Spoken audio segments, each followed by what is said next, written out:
Muy buenas tardes a todos. El agradecimiento a CADAL, por un lado por la importancia de llevar a cabo este tipo de encuentros, por otro lado por haber tenido la deferencia de incluirme en un panel de personas tan destacadas. A mí se me ha encomendado limitarme a los aspectos de las cumbres iberoamericanas que se relacionan con el Estado de Derecho, la democracia y los derechos humanos. Y en ese sentido, luego de una revisión de estas 19 cumbres, he podido constatar la posibilidad de incluirlas o de clasificarlas en 3 periodos o etapas. Esos periodos y etapas yo las he rotulado en la primera etapa como de la ritualidad, la segunda como la de la progresividad y la tercera como la del decrecimiento. Y voy a tratar de fundar cuáles son cada una de las etapas y por qué he considerado que estas se ven caracterizadas por estas expresiones. En la primera encontramos una formulación muy amplia de las bases de un sistema democrático de derecho. Pablillo lo ilustró muy bien. Se habla del respeto de los derechos humanos, de la división de los poderes, del respeto al pluralismo, de los derechos en particular civiles, y no se va mucho más allá. Es decir, se corresponde de alguna manera con lo que, no diría el comienzo, pero los primeros tiempos de las transiciones democráticas en Iberoamérica. Podemos encontrar al respecto como las declaraciones más características, las que se hicieron en las cumbres de Guadalajara, de Madrid, de Salvador, de Cartagena, entre otras de las primeras. Por eso yo lo he llamado de la ritualidad, y como una declamación que tal vez tiene un sentido porque la primera etapa de un compromiso con todos estos principios básicos de la democracia. En una segunda etapa hay una voluntad bien clara de desarrollar determinados contenidos, es decir, de ir más allá. Y encontramos particularmente en 2 de las cumbres estas manifestaciones. Una de ellas es la de Viña del Mar de 1996 y la otra es la de Margarita de 1997.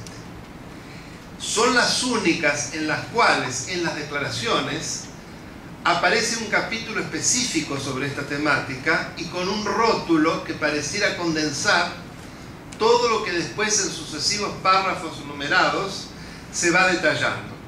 En el caso de Viña del Mar del 96, ese capítulo se denomina La gobernabilidad para una democracia eficiente y participativa. Hay una voluntad de ir más allá de la democracia representativa y se le agrega el aditamento de la participativa, e inclusive en algunos de los párrafos se habla de la importancia y la necesidad de llevar a cabo referéndum, consultas populares, y de no solo convocar al electorado para el sufragio.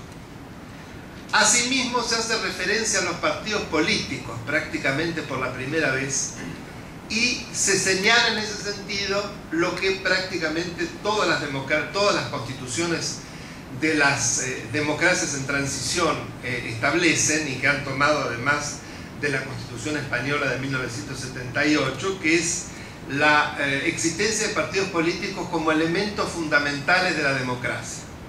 Además, la necesidad de que se reconozca el derecho de las minorías a expresarse en ellos, los sistemas electorales que sean lo más amplios y de mayor participación a los gobernados, etcétera, etcétera. La lección parece muy bien conocida. Hay otro valor y otro elemento que también se cuela y que no es un valor cualquiera, el de la transparencia.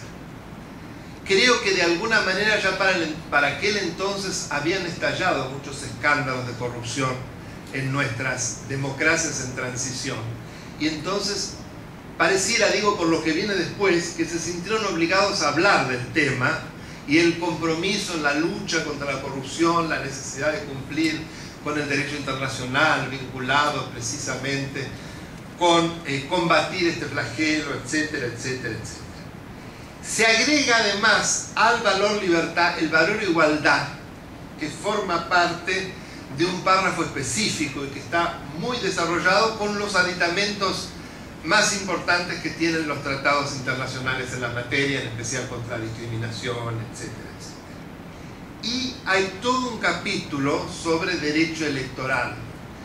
Yo creo que en ese entonces estaba en auge, y bienvenido sea, el trabajo sobre los organismos electorales, el mejoramiento a su vez de los sistemas para la selección de candidatos, el mejoramiento de los sistemas de votación, entre muchos otros aspectos básicos de un sistema electoral democrático, y había tenido además un desarrollo importante desde la democracia tal vez más fuerte de América, hablo de Latinoamérica, que es Costa Rica. Allí ustedes saben que está el Instituto Interamericano de Derechos Humanos, y que tuvo dentro de ese marco un órgano sumamente activo que fue CAPEL, el Centro de Asesoría y Promoción Electoral, que contribuyó muchísimo al mejoramiento de organismos electorales de muchos países, en particular en Centroamérica y en algunos de América del Sur.